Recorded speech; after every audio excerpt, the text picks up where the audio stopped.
Agencia Humana, liderazgo, ética y personas en la era de la inteligencia artificial.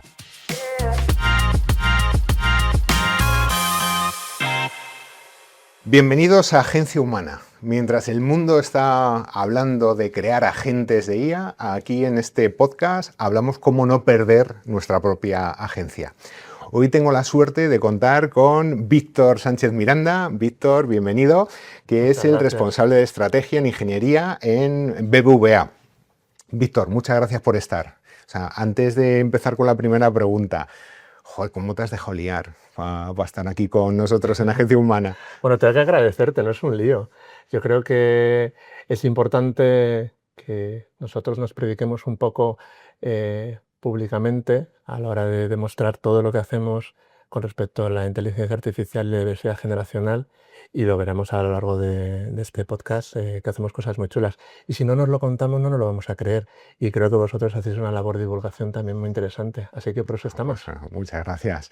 Oye, llevas tiempo hablando de diversidad generacional, del impacto de esa diversidad generacional con la IA y la adopción. Este podcast va mucho de IA y de adopción. Es un tema muy interesante. ¿En qué momento te diste cuenta de que esto estaba muy relacionado, ¿no? El momento que estamos viviendo de IA y adopción en las organizaciones, en la sociedad, y la diversidad generacional? Bueno, yo creo que son las oportunidades muy importantes que nos ofrecen. Por un lado, la inteligencia artificial es una herramienta que ha llegado para quedarse y que además es un compañero de viaje al que tenemos que explotar. Y por otro lado tenemos la oportunidad de, bueno, nosotros en el banco ahora mismo es la primera vez que nos encontramos con 4 generaciones. Los puntos de vista en esos puntos cardinales que vamos a tener, que van a tensionar, tienen que transformarse en una energía para poder ver qué perspectivas diferentes a la hora de adoptar la IA e incluirla dentro de nuestros procesos podemos transformarlos. Y tener distintos puntos de vista generacionales es realmente lo más rico que nos puede ocurrir. Y es un momento único. Claro, ese es el punto de la diversidad, ¿no? Que aprovechar la riqueza que te puede dar esas 4 generaciones distintas y el momento único que estamos viviendo, que yo creo que es muy interesante porque pasa en BBVA, pero también en otras grandes organizaciones y joder, pues es un momento único. Hablando de diversidad generacional, se dice, esto a lo mejor va a resultar un poco polémico en el podcast, que la diversidad generacional es la prima pobre del concepto diversidad en general. ¿Tú qué piensas de este comentario? Yo no creo ¿Y por qué crees que lo dicen? ¿Por qué lo dicen? Porque es la más difícil de atacar, básicamente. El resto de diversidades suelen ser bastante más binarias, o sea, género o identidad sexual, pues suelen ser, o eres de una identidad o una de género o de otra, ¿no? Pero en la diversidad generacional vas a ser de todas a lo largo de tu vida profesional, porque hay una cosa que el tiempo pasa, y entonces no podemos negarlo. Entonces, tus expectativas y tus perspectivas no van a ser las mismas que cuando entras en la organización siendo recién licenciado de la universidad, a cuando estás ya pues pensando a lo mejor en una jubilación. Ni tus expectativas son las mismas, ni tu experiencia es la misma, ni el contexto es el mismo. Por lo tanto, tener que abordar, es una diversidad que tienes que abordar desde el punto de vista largoplacista, o sea, constantemente. Todo lo que hagas nunca va a venir bien a las generaciones, porque además tienes que tener en cuenta que hay polos que van tensando, es decir, los que quieren ese relevo generacional, los que piensan que les están pisoteando y los que piensan soy un tapón, en ese sentido. Entonces es la más complicada de abordar, pero no es que sea la prima pobre, yo creo que es la prima incómoda.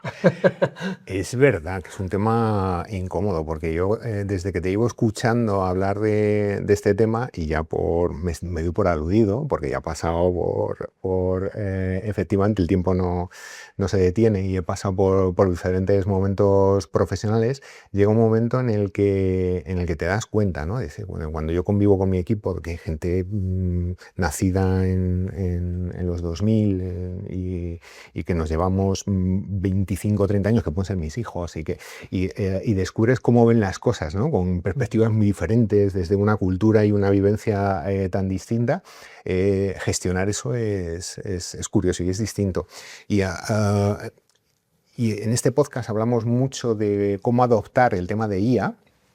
Y siempre me ha llamado la atención cómo enfrentan las diferentes generaciones a este viaje, ¿no? O esta adopción. Hay nativos de IA que han nacido con el ChatGPT en el bolsillo y hay otros que les ha sobrevenido, ¿no? Me gusta el análisis que haces muchas veces de cómo las diferentes generaciones lo enfrentan, y sí que me gustaría que nos dieses un pequeño repaso bajo tu punto de vista. Bueno, a ver, lo primero vamos a quitar los estereotipos. O sea, yo como responsable de diversidad generacional, lo primero que tenemos que es desmontar pues, todos los clichés. O sea, no existe una definición, y no me gusta hacerlas, no existe una definición de generación. Es decir, no hay una generación que sea más resiliente, ni una generación que sea más adaptativa, ni una generación que sea más ágil, porque esto es un poco como el horóscopo. Al final, miras las características de tu signo del zodiaco y te encajan, pero también te encajan, habrá días que encajes más en otro, básicamente. Entonces, quitando esos clichés, pensar que los nativos digitales están más preparados, también tiene que decir que esa naturalización de la natividad digital les ha llevado a cierto analfabetismo digital. ¿Por qué? Pues básicamente porque piensan que todo es inmediato, piensan que todo es fácil. Entonces hay un gusto por la falta de calidad, en el sentido de no me importa, quiero comprar en una página china, doy mis datos sin ningún problema, porque piensan que en lo digital está el progreso, está el futuro. La cautela que tenemos los senior, por contra, nos permite de alguna manera ir con más prudencia y abordar los cambios de forma más lenta quizás, pero de forma más cautelosa. Entonces hay que combinar ambas perspectivas, porque las dos son buenas. Hay unos que estresan precisamente los límites de la IA, que digamos son los exploradores de la misma, ¿no? Que van a buscar qué horizonte nuevo tiene esa nueva aplicación, qué horizonte nuevo tiene esa nueva plataforma, ese nuevo modelo, cómo pueden buscar nuevas cosas. Y por otro lado estamos los que podemos entrenar la IA de una manera diferente. Nuestra capacidad crítica y nuestra capacidad de análisis nos permite de alguna manera combinar unos entrenamientos muchísimo más sensatos en el que la prueba y error no nos estamos acostumbrados a la prueba y error, ¿vale? En ese sentido. Ahora pensemos en un equipo que combine ambas perspectivas. Es un equipo invencible. Ganador. Ganador totalmente. Sí, sí. Y esa es la oportunidad. Por eso te digo, multiplicado por 4 generaciones. 4 veces ganador.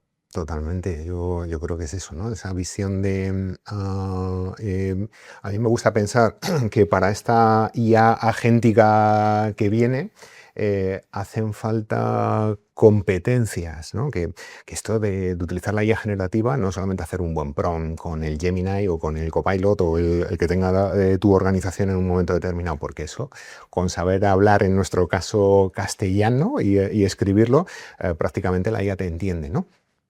Aquí la cuestión es lo que has dicho, ¿no? El pensamiento crítico, el saber el para qué, el explorar si puedo solucionar un problema con un enfoque muy, muy creativo. Y cuando saltamos al tema de la gente y de encargarle cosas, pues hace falta unas competencias de liderazgo, de si lo vas a tratar como un empleado más a la gente, ¿no? Tendrás que supervisarlo, entrenarlo, desarrollarlo y delegar correctamente. Es que la relación con la IA es mucho más compleja de lo que tendemos a pensar. Exacto, es que no es un Excel que nos han puesto. No, no es una herramienta, no es una tostadora que te sirva calienta, no calienta, ¿no? Nosotros además tenemos un espectro de emociones muchísimo más variado. Entonces, tenemos que pensar en la IA, que la IA verdaderamente puede ser una herramienta, lo era en su momento. Creo que ahora es un partner, un compañero de equipo al cual efectivamente tienes que liderar, pero terminará siendo un cliente al cual tenemos que desarrollar productos. Podrá ser también, llegar a ser nuestro jefe, podrá serlo, de una manera que nos pueda dar determinadas instrucciones. Las dotes de liderazgo son fundamentales. Pero también esa dote de liderazgo no significa que estén únicamente residentes en los senior. También puede haber dotes de liderazgo más adaptadas a unos nuevos cambios tecnológicos, como pueden tenerlas quizás los jóvenes, que saben cómo pueden estresar esa IA finalmente sin provocar las fricciones que, bueno, darían para otro podcast. El Ya, tema de ya, las ya. alucinaciones de la IA y la frustración que provoca muchas veces, eso daría para otro podcast. Sí. Oye, Víctor, ¿qué es eso de la evolución de tener a la IA como cliente que me ha llamado la atención? ¿A qué te refieres? Bueno, ten en cuenta que los agentes ahora mismo, a medida que los agentes vayan evolucionando, los agentes pueden ir buscando dentro de su propio owner, por así decirlo, qué nuevos productos, porque pueden hacer ciertas perspectivas dentro del mercado, qué nuevos productos pueden ser tendencia. Y entonces te van a exigir, como agente que son, que te les pides, oye, que me busques, un ejemplo clásico, la agencia, como sea mi agente de viajes, Ujú. pues puede buscar nuevos destinos que no estén preparados turísticamente y que obligue a ese destino a prepararse turísticamente, a gestionar infraestructuras, hoteles, servicios alrededor de esa demanda que ha ido generando ese nuevo agente para sus clientes.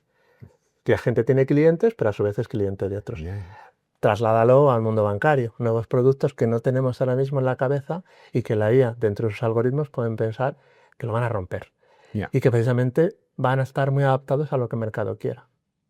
Imagínate, las posibilidades son infinitas y explota la cabeza un poco. Abertura de mente total.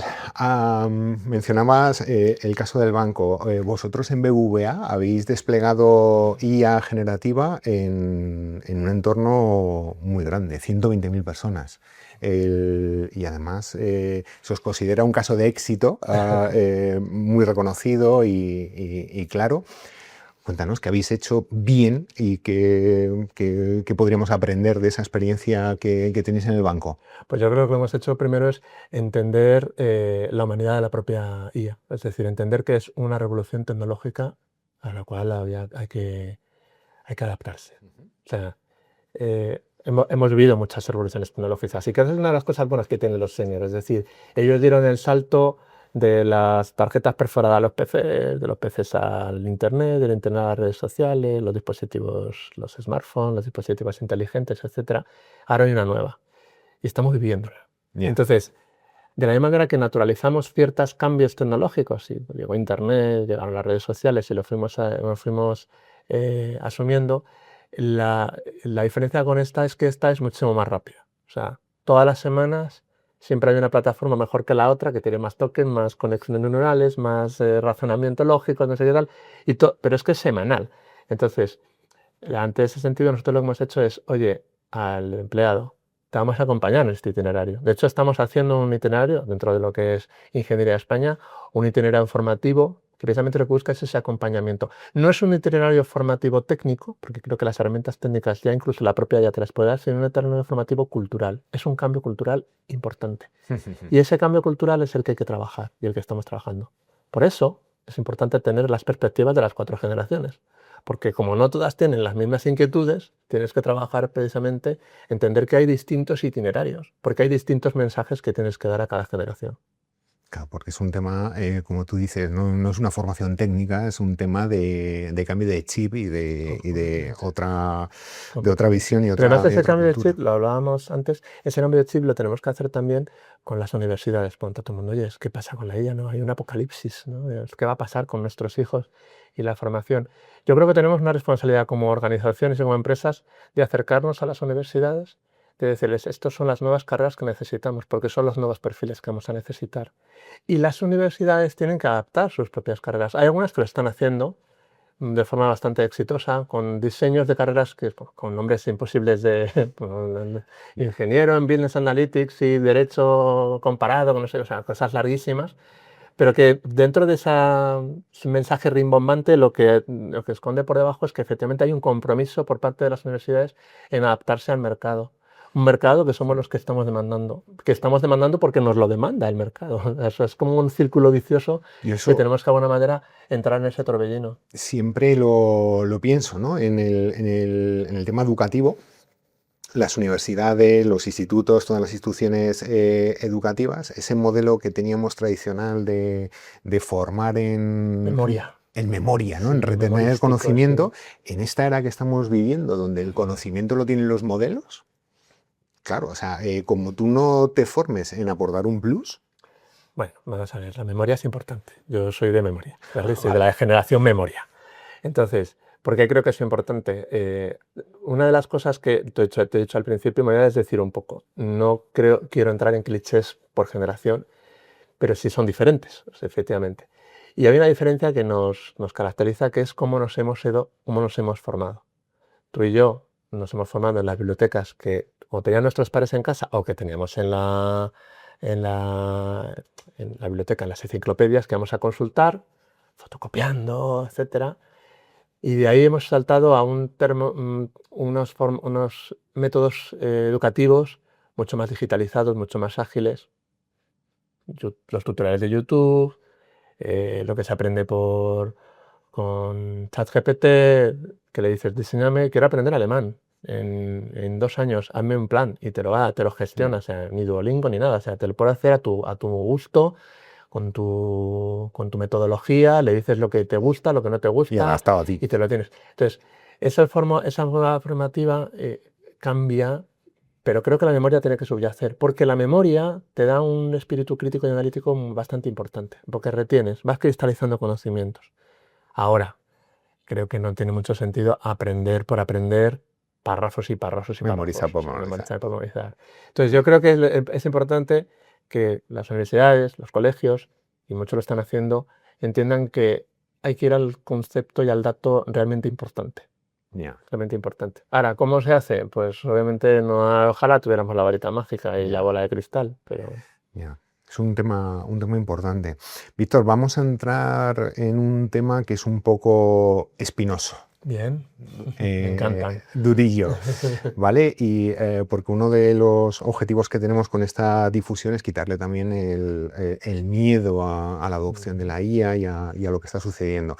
Pero a nadie se nos escapa, se lee mucho del impacto que está teniendo en el empleo, el tema de la adopción de la IA por parte de las organizaciones. ¿Piensas que la IA es una coartada que algunas organizaciones están adoptando para sacar talento senior?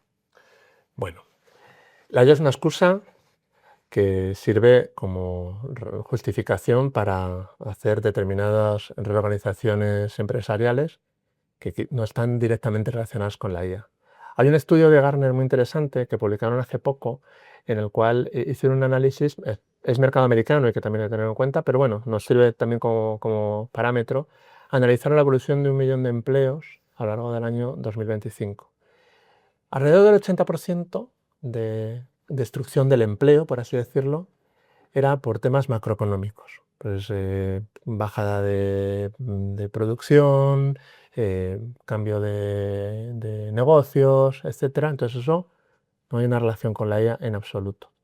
Luego sí que hay un porcentaje que reorganizan, bien porque la IA ahí sí que tienen que hacer un cambio, porque hay ciertas automatizaciones que hacen que viren ciertos empleos hacia otros. Es decir, se produce una destrucción de ciertos empleos, pero se construyen otros, ¿vale? Bueno, concluye el informe con 2 mensajes muy importantes. Solo el 1% tiene una relación directa con este empleo, este puesto de trabajo ha sido sustituido por la IA. Solo un 1%. O sea, ¿vale? no es tan alarmante, No es tan alarmante. Como se está Y un leyendo. 4% es en el cual se considera que no es necesario contratar, o sea, la no contratación de empleo. La desaceleración, digamos, del... No contrato, no hago nuevas levas, nuevas hornadas de empleados que van uniéndose a mi organización, simplemente porque efectivamente la IA me ha ido sustituyendo y ha habido gente que ha salido y ha sido sustituida. Entonces aquí el mensaje alarmante está en este 4% de esa no contratación, porque se produce lo que llaman el talent starvation, es decir, no contratar nueva gente me implica no garantizar un relevo generacional. Y ese es el principal mensaje que hay que entender. Entonces ahí la IA no es la culpable, básicamente. Los culpables son las propias organizaciones que no se ponen las gafas de ver de lejos, tanto, o no se ponen las gafas directamente, y siguen considerando que efectivamente la IA me va reduciendo empleo y voy sustituyendo. Entonces no contrato. Vale, no contrato. Ahí va el siguiente mensaje. Tú tienes una población mundialmente, y además Estados Unidos es un ejemplo también, como ocurre en Europa, donde está cada vez más envejecida. Está más envejecida la población, la sociedad y las empresas. Con lo cual las empresas, sus trabajadores más senior, llega un punto que dicen, bueno, llega un momento de decir adiós, por las razones que sea. Ya he cumplido un ciclo, ya considero pues, que mi relación, mi relevo ya ha llegado y se van. ¿Dónde va esa experiencia si no garantizamos que las nuevas camadas de empleados que vayan llegando me permitan esa continuidad del negocio, esa experiencia? Porque pensar que todo está escrito y todo no lo va a solucionar la IA Ya. es un error. Es un error. Es un error. Entonces tienes que combinar, y ahí vuelvo otra vez al punto generacional, tienes que combinar cómo garantizar unas políticas de offboarding que acompañen al empleado que quiere ya marcharse de una forma sensata, de una forma tranquila, garantizando que efectivamente tengo un relevo generacional, pero si no contrato gente nueva. Porque digo, bueno, no pasa nada, porque estas tareas, que normalmente las tareas que primero automatizas son las que menor valor añadido y son las que realizan los recién entrados. Claro. Pero bueno, tienes que seguir contratando. Porque si no, al final, la pirámide termina transformándose en un cono invertido, cada vez más estrecho en su base, y pensar que la inteligencia artificial pues, no va a ser nuestro jefe, como he dicho al principio, terminará siendo nuestro jefe, y que va a haber empresas solamente gobernadas por robots, es un error absoluto. Es un error absoluto. Porque hay una cosa muy importante, todo esto, por eso estamos aquí, se llama agencia humana. Es porque el humano tiene que estar en el centro constantemente. Necesitamos un criterio humano que valide con sentido común que efectivamente todo lo que estamos implantando es socialmente responsable, tiene ética, tiene principios, es legal, es transparente, es justo, es equitativo. Y eso la IA, si no la entrenamos, no la va a aprender. Y el humano es el que va a aprender con los valores que le inculquemos. Pues, oye, es un mensaje muy bueno para que quede, porque aquí no es el tema de aplicar por aplicar y adoptar por adoptar, sino hacerlo con criterio, ¿no? Que es fundamental. Tenía otro tema que puede ser un poco también controvertido, que son los mandos intermedios. Me dedico a proyectos de gestión del cambio y transformación, y siempre en esos proyectos utilizamos como palanca de cambio y motor de cambio los mandos intermedios dentro de las organizaciones. Una pieza clave. Ellos son los que pueden hacer que la cosa suceda y que todo vaya rodado, o pueden ser a veces el tapón si no compran, ¿no? la idea del cambio. En tu experiencia en una gran organización, en un gran banco, donde tenéis una transformación como es la adopción de la inteligencia artificial generativa, ¿cómo estás percibiendo este papel del mando intermedio? Pero ¿hablamos de mandos intermedios o de generaciones intermedias? Ahí está, usualmente, ¿no? Normalmente coinciden. Coinciden, ¿verdad? El mando intermedio suele ser de una generación intermedia. A ver, dentro de lo que es diversidad generacional, cuando hablas de edadismo, siempre tiendes a pensar que son los mayores, los seniors de tu organización, los grandes olvidados. En una versión 2.0 ya vas a los juniors. Ambos extremos de este espectro generacional plantean siempre una pregunta muy parecida. Los juniors dicen, oye, ¿por qué no está llegando mi momento todavía? Y los seniors es, oye, ¿por qué se ha pasado mi momento? ¿No? Por mi momento ya pasó, ¿no? O sea, entonces, es el tema del momento, ¿no? Y en el medio de este sándwich tenemos a esa generación /mando intermedio, que lo que se ven es, por un lado, a una presión constante de las generaciones inferiores que intentan subir, y un tapón que siente por la parte de arriba. Además es una generación, la nuestra, que es la generación intermedia, que siempre lo comento, es una generación condenada a la dependencia. Y te voy a decir por qué. O sea, esta es mi teoría. ¿Por qué es condenada a la dependencia? Porque por una parte, en el momento que empezamos a salir de la dependencia de nuestros hijos, entramos en la dependencia de nuestros padres. Y nunca vamos a estar libres de todo. Entonces, gestionamos en las organizaciones, sentimos presión por ambos lados, en nuestra vida personal también, ¿no?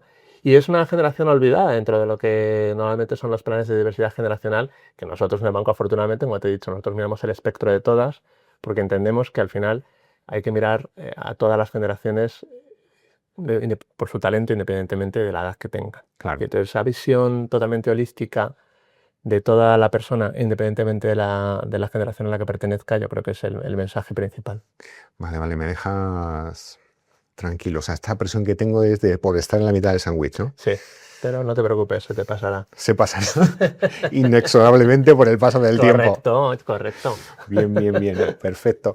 Pues, Víctor, hay una parte del podcast que llamamos Humanos en Beta, Bien. donde solemos preguntarte por una anécdota, algo que te haya ocurrido en el que digas, uy, esto con el tema de la IA o con la diversidad generacional no me ha salido bien. O era algo que yo pensaba que iba a hacer de una manera y me ha resultado un cambio total de momento de estrategia. ¿Hay algo que tú recuerdes que no te haya salido como pensabas? No, precisamente, hay algo que no me salió como pensaba, pero justamente hizo que estuviera aquí. Vale. Que fue precisamente cuando hice clic y me embarqué en esto de la diversidad generacional por un sesgo propio hacia mí.